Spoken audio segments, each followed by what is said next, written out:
All right, everybody, there is very little argument that 2022 has been a pretty bumpy ride, hasn't it? It's been a rough year. Had the China virus, had a lot of people whose businesses were shut down, had a lot of people go through court, some even go to jail over it. And we're not done with that. There's still some other people that are suffering the repercussions of exercising, peacefully protesting, and exercising their God given and constitutional rights. So I wanted to go out at the end of 2022 with a non traditional Christmas message, because it's not. And I just wanted to have a moment to laugh. Why? Because we're pretty much cried out at this point in time, and we're looking forward to 2023. Some of us are. Some of us have great anxiety and anticipation of what's going to come even in 23. But I thought I would share with you something that happened back in 1972 with a famous comedian. I'm not really sure if he was famous before he did this or if this made him famous. But in 1972, comedian George Carlin came out with the 7 dirty words you can't say on TV or radio. Now, that should be my disclaimer, my first warning right there. Parents, if there are children in the room, you might want to ask them to leave. This is going to be brief, but I am going to allude to the 7 dirty words in a moment, and I want to give you full adult responsible opportunity to have your children leave the room. And I want to compare them with what's happening here as we approach 2023. Are you ready? The 7 dirty words you can't say on TV or radio. Drum roll, please. Shit. Piss. And the Effenheimer that sounds an awful lot like fire truck. And then there's the football word, punt, when you kick the football, but you start it with the 3rd letter in the alphabet. And let's see, what's another one? Oh, how about sock cucker?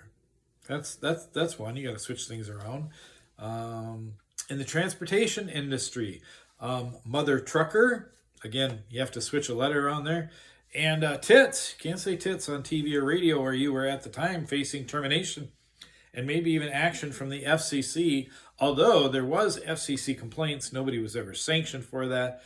There were signs up in the booth of the DJ booths and TV studios that you could be terminated if you said that, because, of course, mainstream media thought that was immoral and didn't want to have to fight that with the FCC.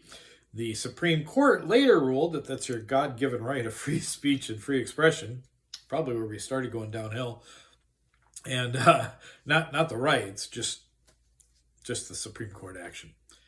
Anyway, let's switch to 2023. Ladies and gentlemen, this is your media censorship buzzwords that are absolutely sure to get you banned, restricted, maybe even investigated by one of the 3-letter agencies, and gosh knows there are plenty of them. Here it is, 2023, drumroll please. The first word you cannot say in media or social media is patriot. What a contrast, huh? To 1972, you can't say patriot. How about this one, grassroots? Grassroots, that's for you, Eric Mortensen. All right, you can't say grassroots. That's a no-no. Grassroots, bad. That's like Orange Man bad, okay? You can't say vaccine, even though it wasn't a vaccine. You can't say vaccine, right? Because that'll get you booted. How about the China virus for DJT, right? 45, you made that one famous. The China virus, can't say that either.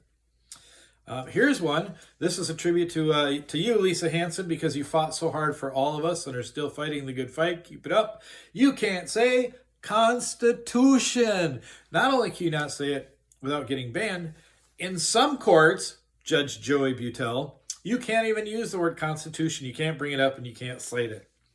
Here's one that'll get you all. We all know this, especially those of you in Olmsted County, Minnesota, or Rice County, Minnesota, that's making some leaps and bounds.